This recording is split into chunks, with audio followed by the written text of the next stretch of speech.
바랍니다. 할렐루야. 인사합시다. 잘 오셨습니다. 최고의 복된 자리에 오셨습니다. 최고의 은혜 자리에 오셨습니다. 벌써 끝나고 우리 만들어 믿으시기 바랍니다. 우리가 고백한 대로 됩니다. 우리 말에는 권세가 있어서 이 자리가 은혜의 자리라 생각하시고 고백하시면 은혜가 넘치고, 축복의 자리라고 고백하시면 축복이 넘치게 될 줄로 믿습니다. 누구를 위하여 종을 올리냐 하는 명화가 있습니다만, 종을 칠 때 소리가 크게 나야 된다, 적게 나야 된다 보다 더 중요한 것은 누구를 위하여 종을 올리는가 하는 것이 굉장히 중요합니다. 노래를 부르실 때에도 잘 부르고 못 부르고도 중요하지만, 그보다 더 중요한 것은 누구를 위해서 노래를 부르는가. 우리가 일을 할 때 일꾼으로 부름받았을 때에도 그 일꾼이 일을 잘하고 못하고 물론 차이가 있겠지만, 더 중요한 것은 누구를 위한 일꾼인가 하는 것, 이것이 중요한 줄로 믿으시기 바랍니다. 저와 여러분은 예수 그리스도의 일꾼인 줄로 믿으시기 바랍니다. 예수 그리스도께서 우리를 부르셨을 때 일꾼으로 세워주셨는데 어떤 유익이 있을까? 예수님이 불러주셨으면 예수님께서 힘주시고, 예수님께서 능력 주시고, 예수님께서 그 일을 성립케 하실 줄로 믿으시기 바랍니다. 예수 그리스도의 일꾼이 됐다는 이거 하나만 돼도 우리는 이미 모든 것을 다 얻은 것이다. 우리가 부족할 때, 우리가 연약할 때, 우리가 무지할 때 성령께서 오셔서 모든 것을 채워주시면서 하나님이 원하시는 그 일을 이루게 하시더라. 그 한가운데 저와 여러분이 있는 줄로 믿으시기 바랍니다. 우리는 연약해도 괜찮고 부족해도 괜찮고, 우리는 정말 그냥 무지해도 별 그렇게 걱정할 거 없습니다. 왜? 주님 채워주시니까. 이것만큼 편한 거 없잖아요. 우리가 사업을 하려고 그러면 뭐가 필요해요? 물질이 필요한데 자본이 없어서 사업을 못하게 되는데, 우리는 주의 일을 할 때 주님이 자본이 되어주신다는 거죠. 걱정할 게 없다는 거예요. 이것만큼 놀라운 은혜가 없음에도 불구하고 우리는 이 은혜 속에 살면서도 마치 우리가 강물에서 헤엄을 치면서도 목이 말라 죽는 사람처럼, 이 은혜 속에 살면서도 그 은혜를 깨닫지 못하고 살아가신다면 그게 무능한 것이다. 얼마나 그것이 무능한 거냐.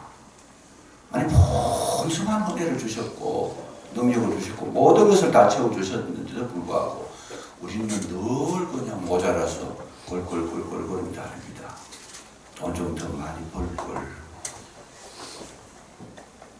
자꾸 그냥 자기의 어떤 욕심을 채우기 위해서 평생을 거기에 투자하시지만은, 이 세상의 것은 특징이 있습니다.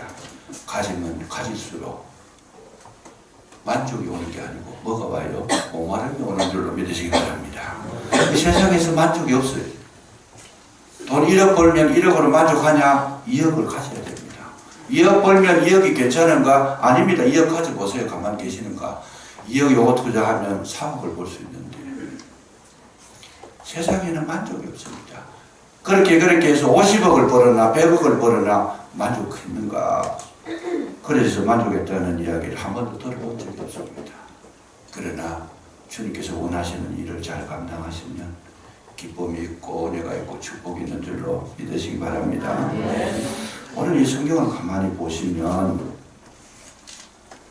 바울이 예수 그리스도의 일꾼이 돼서 로마의 가이사 앞에 서서 복음을 전해야 된다고 하는 이 사명을 받습니다. 너는 가이사 앞에 가서 예수 그리스도가 우리 구주시라는 거, 이거를 전해라. 이 사명을 받았는데 그 가는 길이 너무 험난합니다. 너무 어렵습니다.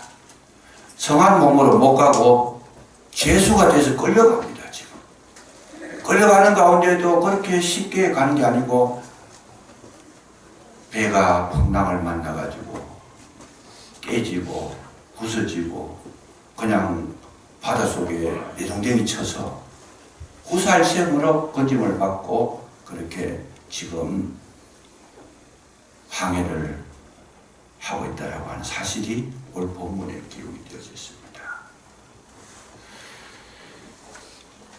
어마어마한 그런 어떤 고통을 당하면서도 하나님은 그 고통 속에서 바울을 지켜주셔서 결국은 바울과 같이 배를 타고 갔는 사람 275명이 한 명도 죽지 않고 하나님의 말씀하신 대로 그대로 그냥 육지에 이르게 되고 생명을 잃은 사람이 한 사람도 없었더라.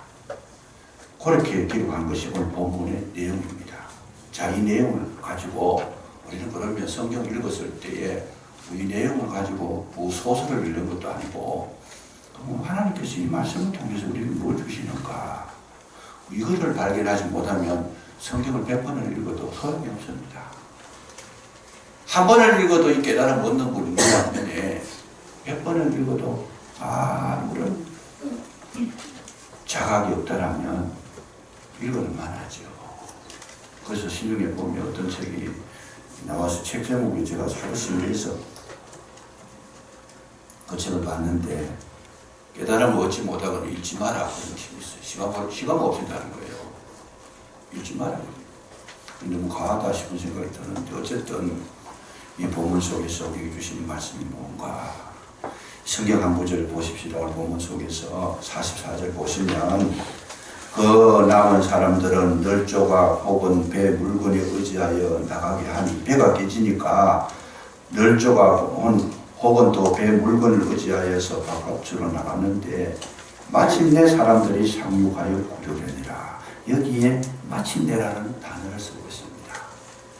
이게 무슨 이야기냐면 우리가 살아가는 데 있어서 우리 살아가는 것이 순탄치 않다고 말이에요. 편안하지 않다. 무슨 일을 하고 어디에 사시든지 어떤 일에 종사하시든지 간에 세상살이는 편하지 않다. 이 마침내라는 말은 우여곡절 끝에 많은 고난을 겪은 후에 정말 그냥 풍파를 지나고 난 이후에 그야말로 산의 위험, 강의 위험, 모든 위험 다 겪고 난 이후에 마침내 도착했더라. 바울이 가이사 앞에 서려고 하는 그 사명을 받았음에도 불구하고 예루살렘에서 이 로마까지 가는 길이 그렇게 평탄하게 가지 않았다는 말이죠. 힘들고 어렵고 문제가 생기고 아픔이 있고 고통이 있고 괴로움이 있고 정말 감당할 수 없는 시험들이 오더라는 거죠. 그럼에도 불구하고 마침내 도착을 했다는 거죠. 오늘 우리가 세상을 살아갈 때에 꼭 기억해 두셔야 될 것이 뭐냐, 하나님께서 무엇을 이루실 때에 두 가지 원칙이 있습니다. 그 두 가지 원칙이 뭐냐 하면 하나님은 어떤 일을 시작하실 때에 반드시 뭘 통해서? 사람을 통해서 일을 하십니다. 첫째가 사람을 통해서 일을 하십니다. 하나님 혼자 일하시지 않는다는 거예요. 항상 하나님과 동력할 수 있는 사람을 세워주신다. 일꾼을 부르십니다. 그래서 이 세상을 복음화시킬 때에 하나님께서 직접 복음화시키는 것이 아니고 하나님께 부름받은 일꾼들을 통해서 그 일을 이루어 가시더라. 이것이 1번이고 두 번째는 뭐냐면 그 일을 이루어 가시는 데 있어서 반드시 쉽게 하시지 않고 고난을 통해서 이루시더라. 이 두 가지를 잊지 말아야 됩니다. 첫째로 사람을 통해서 하시는 것. 여러분 로마를 변화시키려고 그러면 하나님께서 직접 가셔가지고 로마 황제에게 명령을 합니다. 너 지금 예수 안 믿으면 죽이겠다.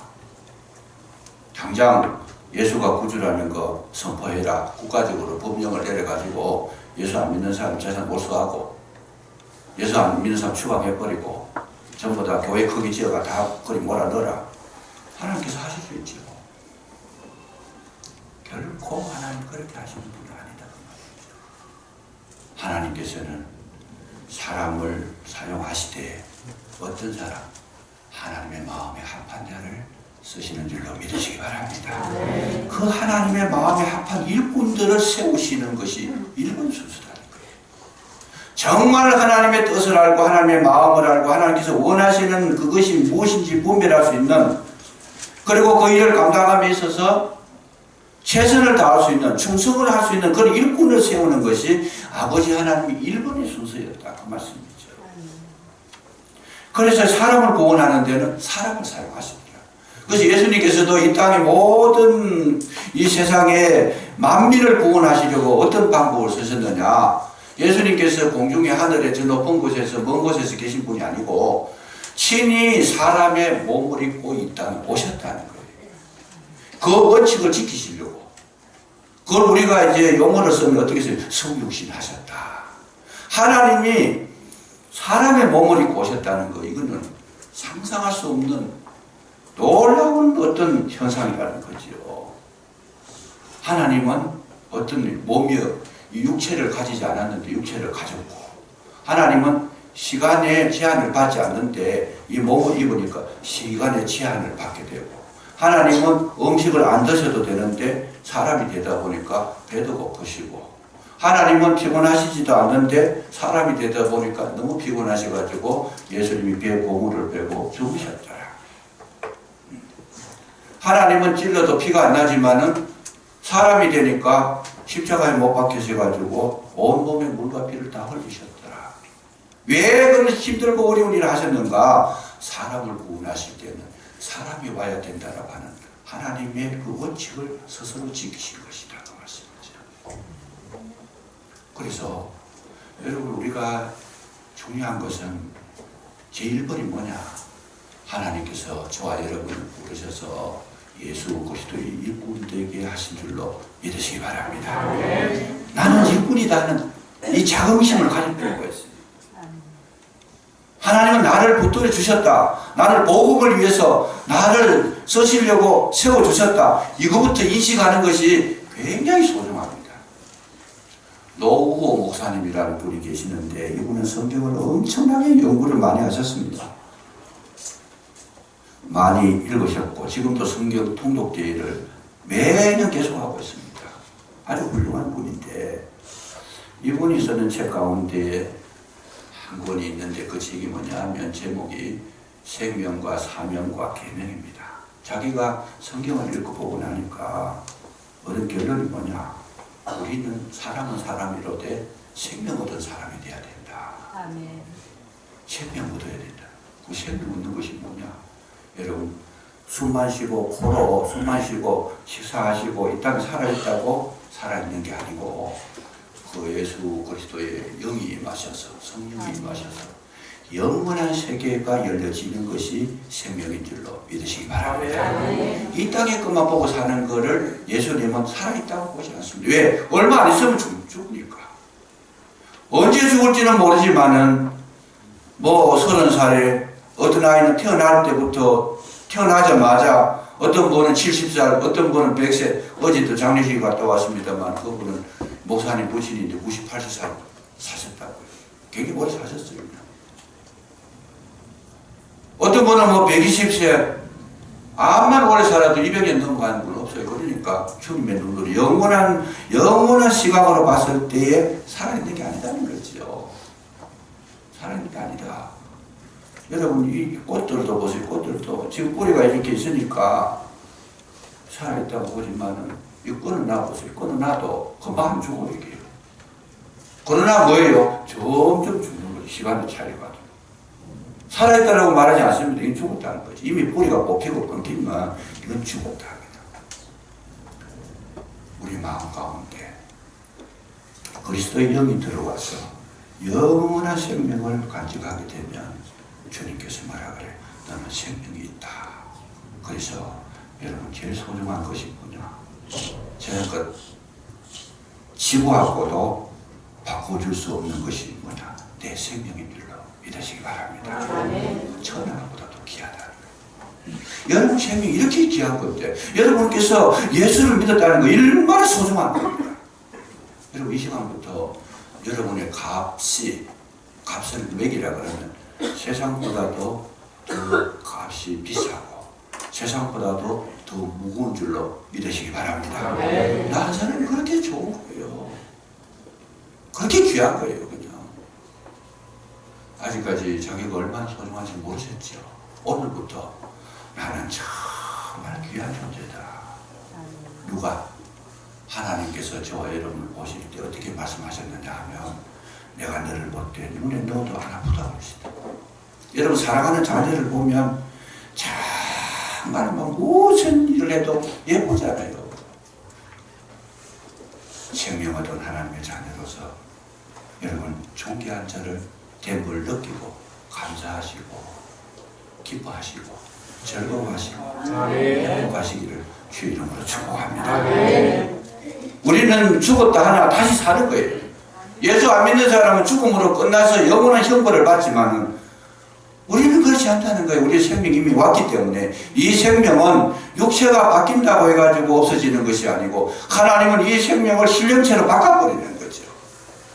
영원한 세계로 이어질 수 있도록 그렇게 하나님께서 창조를 해주셨는데 그리스도의 생명을 받은 거 이거 하나만 해도 여러분 늘 웃고 다니셔야 돼요.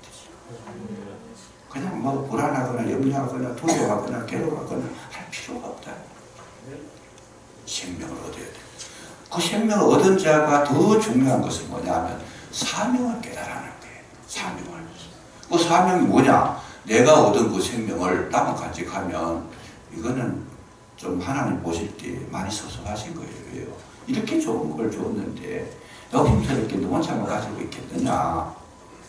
여러분 가족 가운데에서도 나만 예수 믿고 내 아내나 내 남편이나 내 자녀가 예수 안 믿지도 못하도록 한마디도 저도도 안 하고 관심도 가지지 않는다면 그분은요 죄송하지만 악한 분이다. 악한 분. 아니 이렇게 좋은 걸 가지고 있으면서 이렇게 좋은 저는 바깥에 나가가지고 좀 말하기는 좀 그렇습니다만 좋은 맛있는 음식을 보면 생각이 나요. 누구 생각이 나요? 집사람 생각도 나고 또 우리 자녀 생각도 나고 같이 먹으면 좋겠다. 그래가지고 먹다가 다 먹고 나면 좀 추가로 더 시켜가지고 봉지에 써가지고 가지고 옵니다. 왜요? 간 나누고 싶어서. 제가 어디 가가지고 은혜로운 어떤 말씀을 들으면 제 혼자 가지고 있지 않고 반드시 교회 와서 여러분에게 전합니다. 왜요? 내 혼자 은혜 받아가지고 혼자만 펄펄 뛰고 되는 거 아무 소용없잖아요. 목사 혼자만 막 은혜 속에 펄펄 뛰어봐야 그 별로 좋은 거 아니잖아요. 함께 은혜 나누는 제 기쁨이 성도 여러분의 기쁨이 되고 제가 받은 은혜가 우리 모두의 은혜가 될 때 행복이 있는 줄로 믿으시기 바랍니다. 그래서 가정에 나는 예수 믿어 생명을 얻어서 행복한데 마음의 평화가 있는데 이 놀라운 평화를 나만 가지고 있고 아내한테도 전하지 않고 남편한테도 전하지 않고 자기 혼자만 그냥 최고다 그러고 천상천하 유아 독존이다 그러고 혼자 막 찬송 부르고 다니면 예수 안 믿는 사람이 보면 막 그냥 두들패고 싶잖아요. 그게 좋은 현상이 아닙니다. 반드시 우리는 뭐가 있어야 되느냐? 이 기쁨과 은혜를 나누어야 될 사명이 있는 줄로 믿으시기 바랍니다. 이 감당하는 것을 하나님께서 또 굉장히 기뻐하신다는 거예요. 전해라는 거예요. 전해라. 사람에게 불러서 맡겼으면 너희들도 왜 내가 너를 구원해 줬느냐? 너가 너 같은 사람에게 또 전해라는 거예요. 너가 예수 믿기 전에 불안했고 염려했고 괴로웠고 아팠고 그랬던 것이 예수 믿고 나서 행복을 얻었지 않느냐. 그럼 그 행복을 다시 너와 똑같이 괴로움을 겪었던 그 분들에게 전해라는 거예요.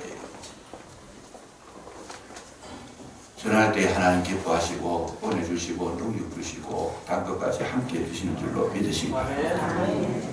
이 성경 복음서를 보세요. 제일 끝에 가면 전부 다 뭐예요? 전부 다 성교에 대해 나옵니다. 사도행전 1장에 보면 하나님께서 예수님께서 이 부활하시고 난 다음에 마지막에 부탁이 뭡니까? 너희 성령이 너희에게 임하시면 너희가 권능을 받고 예루살렘과 온 유대와 사마리아 땅 끝까지 이르러가지고 뭐해요? 내 증인이 되라. 예수님은 올라가시기 직전까지도 이것이 가장 소중하기 때문에 이 말은 하고 가야 되겠다고 말씀하죠.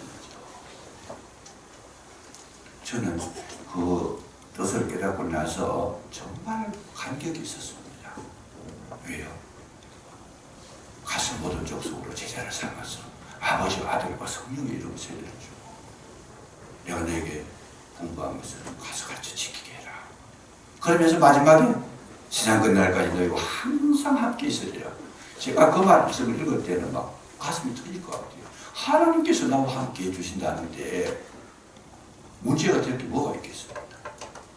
바다 한복판에 빠져도 나는 빠지지만은 주님은 건져 올리시고 세상에 질병이 와도 나는 병들었지만 주님은 고치시고 나는 길을 가다가 막혀서 못 가지만 육체가 한계가 있으니까 길이 끊어지면 못 가지만 하나님은 나를 들어서 다음 길로 연결시켜 주시는 그분과 함께 사는데 걱정할 게 뭐가 있겠어요. 그래서 제가 받은 은혜가 뭐냐 하면 저는 은혜 가서 걱정을 잘 안 합니다. 왜요? 믿는 구석이 있으니까. 이 기도할 때 제가 꼭 빠뜨리지 않는 기도가 뭐냐 하면 주님 오늘도 동행해 주시니 그냥 감사합니다. 그 기도는 안 빠뜨립니다. 확신을 가지고 있으니까. 문제가 생겨도 주님께서 풀어주실 줄 믿고 저는 좀 쉬겠습니다. 제가 나서면요 피곤해서 지금 저는요 밤에 잠 2시간 3시간밖에 안 잡니다. 어제 저녁에도 제가 좀 피곤해서 눕다가 눌러드니까 2시래요. 2시부터 그때부터 이제 말씀 준비하고 오늘 또 오후 4시 되면 또 저쪽에 효령교회라고 있습니다. 우리 지역 여기서 한 40-50분 걸리는데 가서 또 임직식에 가서 설교를 해야 됩니다. 이 많은 분량을 제가 감당하는데 제 힘으로 감당하면 못합니다. 벌써 쓰러져가지고 동산병원에 응급실에 들어가야 됩니다. 전혀 문제 없어지고 전혀 문제가 없어요. 여러분 하나님께서 함께 하시면 세상이 나를 에워싸도 두려워하지 아니할 줄로 믿으시기 바랍니다. 이것만큼 좋은 축복이 됐어요. 우리가 주님의 사명을 받아가지고 일을 감당하는데 쉽게 이루어지지 않습니다. 거기에는 문제도 있고 어려움도 있고 갈등도 있고 대적자도 나타나고 모든 환란이 닥치니 아무리 똑똑하고 좋은 사람이라도 훌륭한 사람이라도 100% 좋아하는 아무도 없어요. 저 사람 굉장히 훌륭하네. 예수님이 오셨는데도 예수님의 대적자들이 얼마나 많았어요.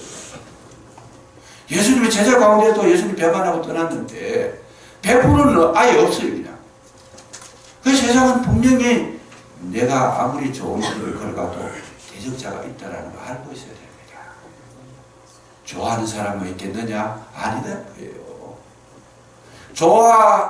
좋은 사람이 되고 어려운 일을 많이 하고 정말 복된 일을 많이 한다고 다 찬성할 필요는 반대하는 사람 뭐라 그래요? 지만 잘난다 이래요. 잘 나가면 잘 나갈수록 문제가 더 크게 생기는 거예요. 그러니까 이 세상에서 여러분 한 가지 마음을 접어야 될 게 뭐냐. 누구한테든지 나는 인정받고 싶다.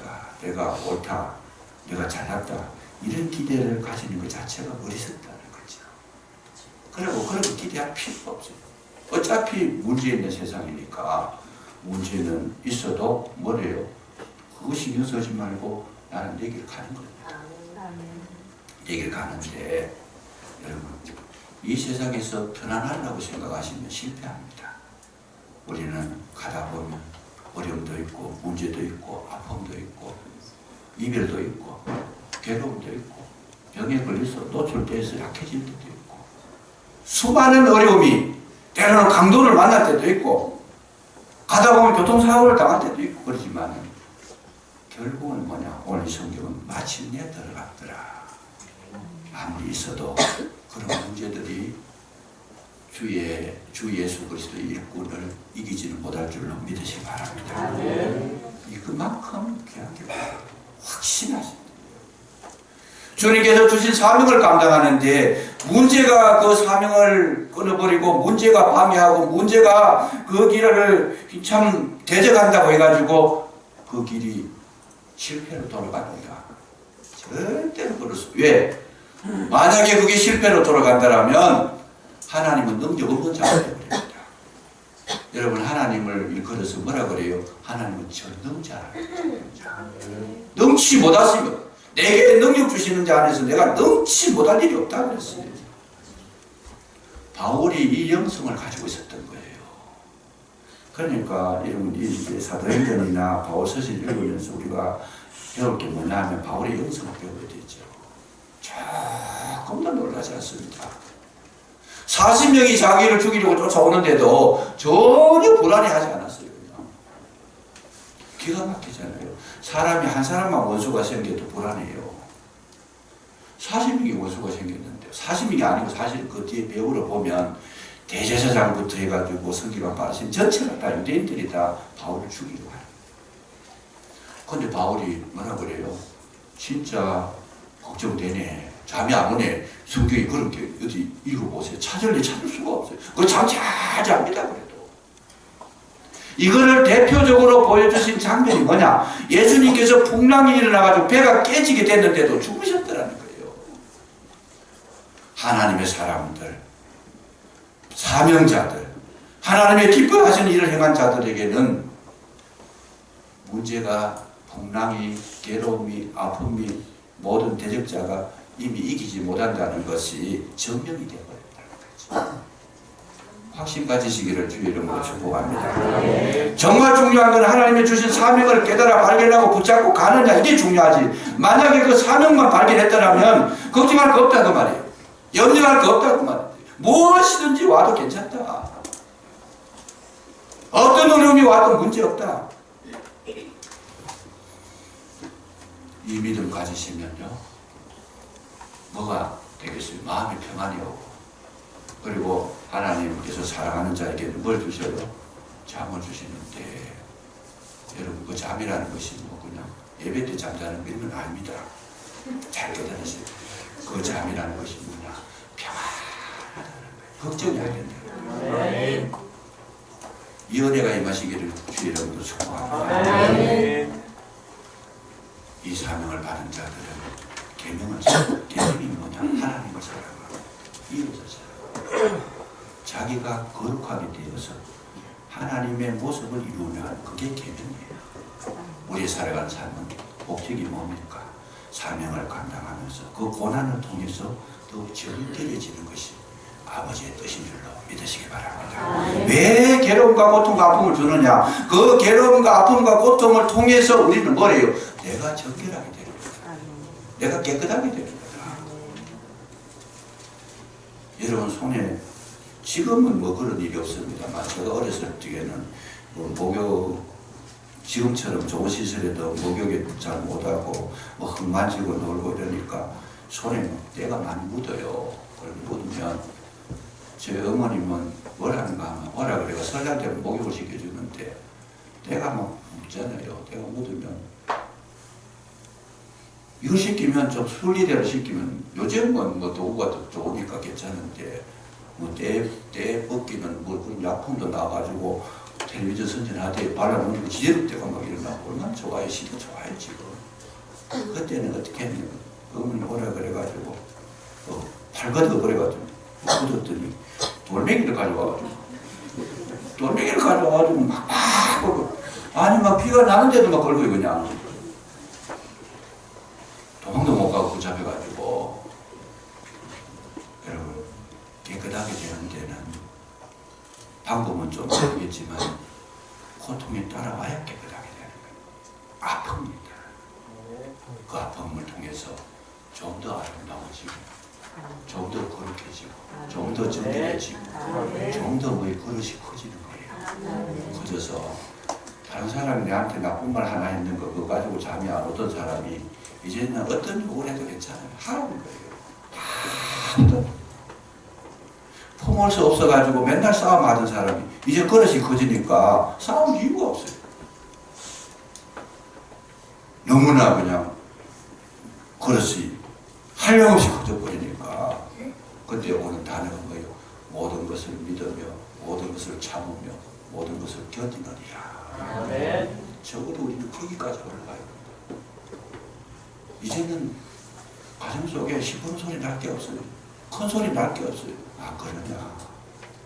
잘해놓고도 이제 나쁜 소리 들을 때 있어요. 그러면 하나님께서 아 나를 조금 더 그릇을 키우고 계시는 거구나. 간단하잖아요. 생각하시면 억울한 소리 들었다. 억울할 때 막 이거 풀어야 되겠다. 가서 막 그냥 싸움을 하시라도 내가 풀어야 돼. 그런 게 아니고 억울한 소리 들으면 아 내가 조금 더 그릇이 더 커져야 되겠구나. 하나님께서 지금 키우고 계시구나. 얼마나 간단합니까? 이 은혜가 있으시기를 주의 이름으로 축복합니다. 그러면 그 속에는 하나님의 나라에 들어가서도 잘 살 수 있다는 거지. 무슨 일을 만나든지 만사형통하리라. 저는 384장 그 찬송 부르면요, 힘없이 주저앉았다 있다가도 그 찬송 소리를 막 들으면 막 힘이 생겨요. 무슨 일을 만나든지 만사형통하리라. 그 만사형통이 막 자기를 생각했던 대로 마음먹은 대로 다 되는 것이 아니고 하나님의 사람으로 만들어지는 데에 형통하다 그 말씀이죠. 형통하다. 여러분, 이런 삶을 사시게 되면 우린 이 땅에 살아도 누구예요? 우리는 하나님의 나라를 살고 있는 거예요. 예수님 말씀하십니다. 하나님의 나라는 어디에 있어요? 여기 있다 저기 있다 해도 가지 마라. 너희 안에 있다니라. 내 속에 하나님 나라가 이루어질 거예요. 그래서 늘 기쁨을 누리고 감사가 있고 평강이 있고 은혜가 있고 여러분 여유로움이 있는 이런 아름다운 삶을 사시고 승리하시기를 주의 이름으로 축복합니다. 기도하겠습니다. 감사합니다. 하나님 언제나 우리를 불러주셔서 예배자리에 함께해 주셨사오니 우리의 마음 가운데에 하나님의 생기를 불어넣어 주시고 사명을 발견하게 하시고 또한 계명으로 말미암아도 아름답고 거룩한 자가 되게 해주셔서 이 땅에 사는 것이 날마다 황홀하다 하는 고백을 할 수 있도록 은혜 위에 은혜를 더하여 주시옵소서. 함께 하실 줄로 믿사옵고 예수님 이름으로 감사 기도드리옵나이다. 아멘.